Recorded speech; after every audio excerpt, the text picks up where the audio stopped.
Hello my dear friends, welcome to Lucky Education. और आज हम देखेंगे लेक्चर नंबर 5, क्लास 10th की साइंस हम कवर कर रहे हैं। चैप्टर नंबर 19 चल रहा है हमारा, बायोडाइवर्सिटी एंड इट्स कंजर्वेशन। ठीक है, तो आज हम देखेंगे इम्पोर्टेंस ऑफ बायोडाइवर्सिटी कि जो हमारे आसपास बायोडाइवर्सिटी पाई जाती है, हमारे आसपास जो प्लांट्स पाए जाते हैं, एनिमल्स पाए जाते हैं, कई प्रकार के प्लांट्स पाए जाते हैं, कई प्रकार के एनिमल्स पाए जाते हैं, इनका हमारी लाइफ में क्या महत्व है, क्या हमारे लिए इनका यूज है। तो हम सिर्फ और सिर्फ इम्पोर्टेंस के बारे में जानेंगे। इम्पोर्टेंस की बात करें तो इसका हम चार प्रकार से हम देखेंगे। इम्पोर्टेंस चार पॉइंट दे रखे हैं, इनमें से एग्जाम में वो एक भी पूछ सकता है और दो भी पूछ सकता है, सारे पूछने की प्रोबेबिलिटी बहुत कम है। ठीक है, तो बायोडाइवर्सिटी आपको पता है हमारी बहुत सारी फंडामेंटल नीड्स को फुलफिल करता है। फंडामेंटल नीड्स मतलब हमें मतलब खाना चाहिए, तो सबसे पहले फूड हमें कहाँ से मिलता है? बायोडाइवर्सिटी से मिलता है। शेल्टर, घर बनाने के लिए जो चीज़ें वो भी कहाँ से मिलती है? हमें आसपास से। आपको पता है पहले जो घर होते थे वो कच्चे घर बनते थे, तो हम किससे बनाते उसको? जो अपने आसपास बायोडाइवर्सिटी उससे, जैसे लकड़ी चाहिए घर बनाने के लिए। ठीक है, और वो क्लॉथ भी आपको पता है किससे बनते हैं? क्लॉथ की बात करें तो अपनी ह्यूमन की बेसिक नीड्स तीन होती हैं, फूड, शेल्टर और क्लॉथ। तो क्लॉथ में बता रहा था, जो हम एग्रीकल्चर करते हैं तो एग्रीकल्चर में कॉटन उगाते हैं, तो कॉटन से टेक्सटाइल बनते हैं, कपड़े बनते हैं, फिर उससे क्लॉथ बनते हैं। तो हमारी जितनी भी बेसिक नीड्स हैं, हमें जो मतलब बेसिक में सबसे इंपॉर्टेंट तो खाना ही हो जाएगा। ठीक है, तो जितनी भी बेसिक नीड्स हैं वो सारी की सारी बेसिक नीड्स कौन फुलफिल कर रहा है? बायोडाइवर्सिटी फुलफिल कर रहा है। तो बायोडाइवर्सिटी का जो इंपॉर्टेंस है उसको हम चार प्रकार से समझेंगे। पहला है इकोनॉमिक वैल्यू, हमारे आसपास जो प्लांट्स और एनिमल्स पाए जा रहे हैं उनका इकोनॉमिक इंपॉर्टेंस क्या है? मनी के रूप में। ठीक है, दूसरा हम देखेंगे मेडिसिनल वैल्यू, उनकी मेडिसिनल इंपॉर्टेंस क्या है, दवाइयों में क्या उपयोग है, प्लांट्स का भी और एनिमल्स का भी। फिर एनवायरनमेंट में बायोडाइवर्सिटी का क्या रोल है। और social, cultural and spiritual value, हमारा समाज और कल्चर और जो हमारी स्पिरिचुअल वैल्यूज़ हैं उसमें इनका क्या इंपॉर्टेंस है, एक एक करके इनको हम समझेंगे। तो आज हम जो देखने वाले हैं वो सिर्फ और सिर्फ क्या देखेंगे? इकोनॉमिक इंपॉर्टेंस ऑफ बायोडाइवर्सिटी, कि हमारे आसपास जो बायोडाइवर्सिटी पाई जा रही है उसका इकोनॉमिक इंपॉर्टेंस क्या है। पहले मैं आपको बुक में जो भी लिख रहा है वो सारी चीज़ें समझाऊंगा, फिर इसके आप नोट्स फॉर्म में भी लिख सकते हो। ठीक है, तो ये चीज़ तो हमने देख ली कि भाई अपना जो बायोडाइवर्सिटी है ये बहुत सारी हमारी बेसिक नीड्स को क्या करती है? फुलफिल करती है। हमारी जो डेली की जो नीड्स होती हैं वो कहाँ से फुलफिल होती हैं? बायोडाइवर्सिटी से। तो बायोडाइवर्सिटी के हम सिग्निफिकेंस या महत्व है, देखो सिग्निफिकेंस का मतलब क्या होता है? महत्व है। तो इकोनॉमिक सिग्निफिकेंस हम देखेंगे। इकोनॉमिक मतलब जैसे इकोनॉमिक आए समझ लो हम मनी की बात कर रहे हैं। तो biodiversity directly provides us food, fuel, animal feed, building, would और इंडस्ट्रियल रॉ मटेरियल्स ईटीसी। अब देखो बायोडाइवर्सिटी से हमें क्या मिलता है? फूड मिलता है, प्लांट से भी फूड मिलता है, एनिमल से भी मिलता है। फ्यूल मतलब जो लकड़ी पकड़ी होती है वो जलाने के काम आती है। ठीक है, एनिमल फीड, जानवरों के लिए चारा मिलता है। बिल्डिंग, वुड और जो लकड़ी मिलती है बिल्डिंग बनाने के लिए। इंडस्ट्रियल रॉ मटेरियल, कई सारी इंडस्ट्री ऐसी हैं जो बायोडाइवर्सिटी पर डिपेंड हैं, जैसे एग्रीकल्चर बेस्ड इंडस्ट्रीज़। बहुत सारी इंडस्ट्रीज ऐसी हैं एग्रीकल्चर के जो प्रोडक्ट्स हैं उनसे ही चलती हैं। ठीक है, तो ये सारी चीज़ें हमें डायरेक्टली कहाँ से मिल रही हैं? बायोडाइवर्सिटी से मिल रही हैं। तो ये सारी चीज़ें मिलेंगी। अब जैसे फूड मिल रहा है तो उसको हम बेच भी सकते हैं, फ्यूल है उसको भी बेच सकते हैं, इंडस्ट्रीज को हम रॉ मटेरियल बेच सकते हैं, तो उससे क्या मिलेगा? पैसा मिलेगा। पैसा मिलेगा तो सिंपल सी बात है, हमारा इनकम बढ़ेगी, लाइवलीहुड मिलेगा, तो फिर हमारी जो लाइफ की और भी चीज़ें वो भी फुलफिल हो जाएंगी। ठीक है, तो due to biodiversity we get diversified food, paddy, cereals, fruits, vegetables. Biodiversity की वजह से हमें अलग अलग प्रकार के, डाइवर्सिफाइड का मतलब अलग अलग प्रकार के फूड मिलते हैं। देखो हमारे यहाँ तीन प्रकार की क्रॉप्स हैं, रबी, खरीफ, जायद। तो तीनों क्रॉप्स में अलग अलग क्रॉप्स आती हैं, तीनों मतलब जो सीजन्स में हम अलग अलग प्रकार की क्रॉप्स बोते हैं। पैडी हमें मिलती है, राइस। सीरियल्स मतलब अनाज मिलते हैं कई प्रकार के, वीट, मेज और कई सारी चीज़ें हो गई। फ्रूट्स, कई प्रकार के फ्रूट्स मिलते हैं, कई प्रकार की वेजिटेबल्स मिलती हैं। ये सब किसकी वजह से ऊपर आए? बायोडाइवर्सिटी की वजह से। To meet the requirement of increasing population, biodiversity is being used to increase the agriculture yield as well as the development of varieties of disease resistant and insect resistant crops. अब जैसे जैसे हमारी population बढ़ती जा रही है, जैसे जैसे हमारी पॉपुलेशन बढ़ती जा रही है, वैसे वैसे बायोडाइवर्सिटी का बहुत ज़्यादा यूज हो रहा है। अब देखो पॉपुलेशन बढ़ेगी तो हमें खाने के लिए चीज़ें ज़्यादा चाहिए। अब सपोज हमारे पास एक ही खेत है, पहले इस खेत में मान लो 10 बोरी निकल रही हैं, अब हमें चाहिए कि 15 बोरी निकलें।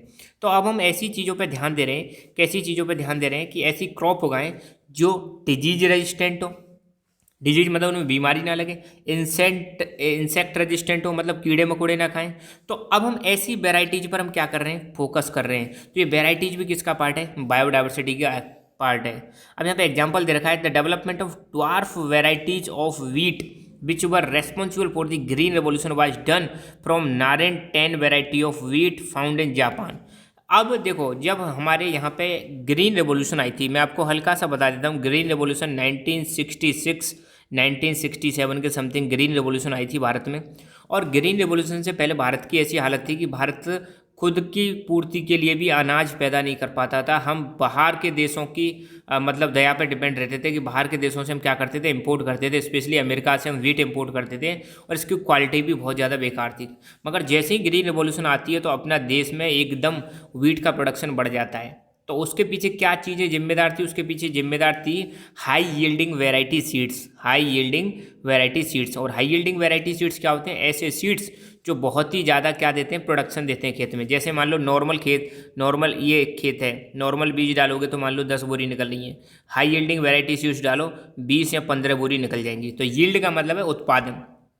तो यहाँ पे एग्जांपल यही दे रखा है कि बढ़ती हुई पॉपुलेशन की नीड्स को फुलफिल करने के लिए हम नई नई वैरायटीज़ पर फोकस कर रहे हैं। तो हमने जब भारत में ग्रीन रेवोल्यूशन आई थी तो उस समय पर हमने नारायण 10 वैरायटी को डेवलप किया था, जो कि हमने dwarf variety of wheat develop करी थी। कहाँ से, जापान में एक वीट की वैरायटी पाई जाती है जिसका नाम है नारायण 10 वैरायटी ऑफ वीट। इससे हमने dwarf variety of wheat develop करी थी और उसको यूज किया था अपने भारत देश में ड्यूरिंग दी ग्रीन रेवोल्यूशन। ठीक है।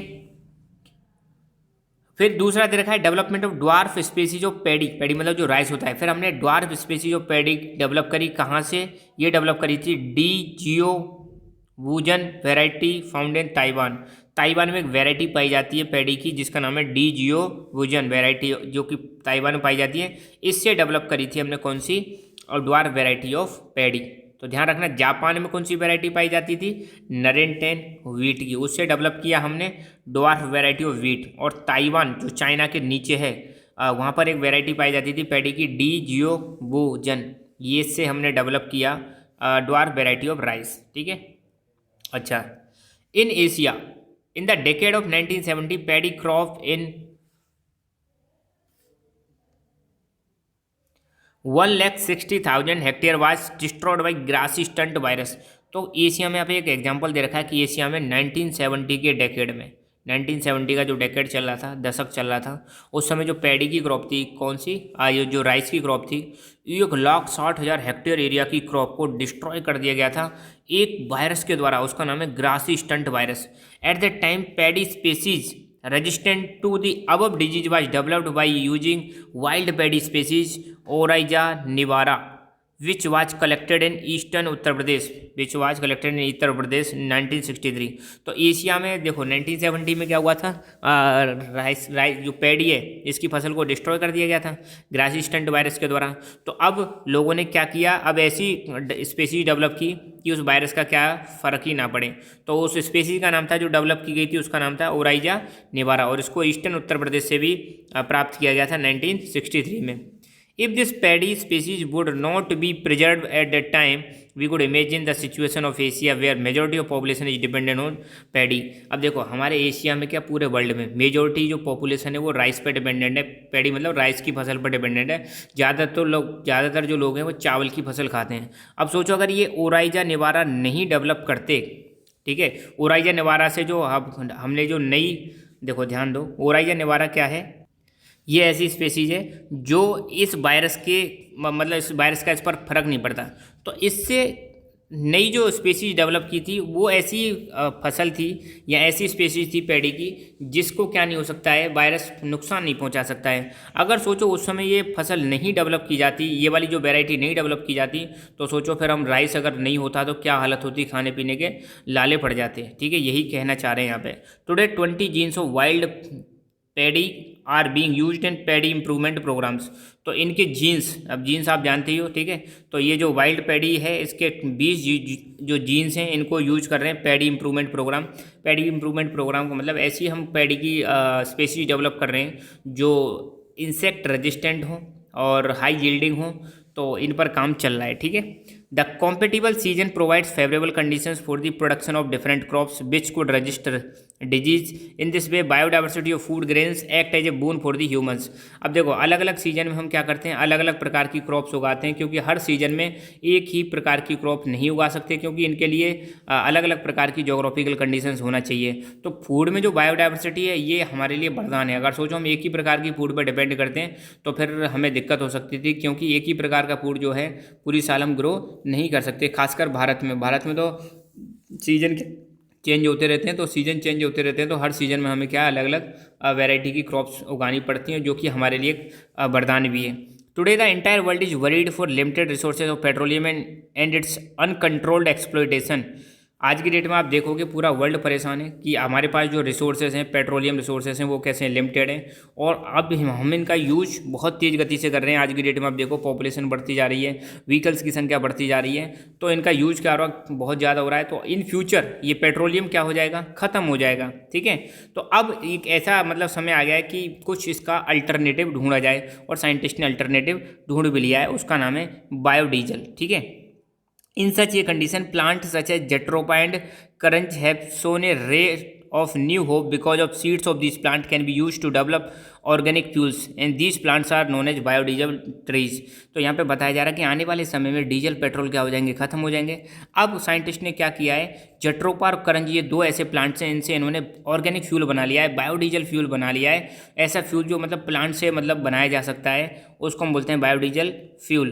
तो ये जो बायोडीजल ट्रीज है कौन कौन से, करंज और जट्रोपा, इनसे एक नई उम्मीद दिखी है कि अगर फ्यूचर में ख़त्म भी हो जाए पेट्रोलियम तो हम इनसे भी बना सकते हैं। ठीक है, तो अब देखो आपको इतना सारा नहीं लिखना, ये तो मैंने आपको पढ़ा दिया है क्या क्या चीज़ें दे रखी हैं। बाई चांस यहाँ से कुछ आ जाए तो छोटे छोटे इसमें से क्वेश्चन बन जाएंगे। मगर अगर इकोनॉमिक वैल्यू को लिखने के बारे में आए तो आप बस ये 3-4 पॉइंट लिखना कि we get food, fodder, timber, industrial raw material from biodiversity.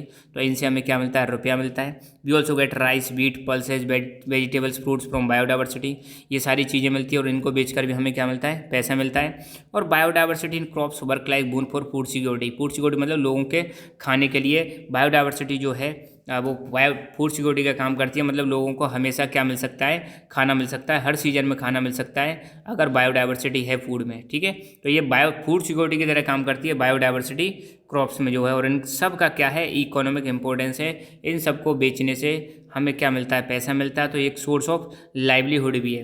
ठीक है, बायोडीजल ट्रीज किसको बोलते हैं, the seeds of jatropha and karanj are used to make biofuel and these plants are called biodiesel trees. तो ध्यान रखना, बायोडीजल ट्रीज को हम प्रोसेस करके क्या बनाते हैं, बायोफ्यूल्स बनाते हैं, और बायोफ्यूल्स को हम आने वाले समय में इस्तेमाल करेंगे। ठीक है, तो यहाँ पर हमारा ये इकोनॉमिक इंपॉर्टेंस फिनिश होता है। हमारी app lucky education play store पर आ चुकी है, इसको आप डाउनलोड करें।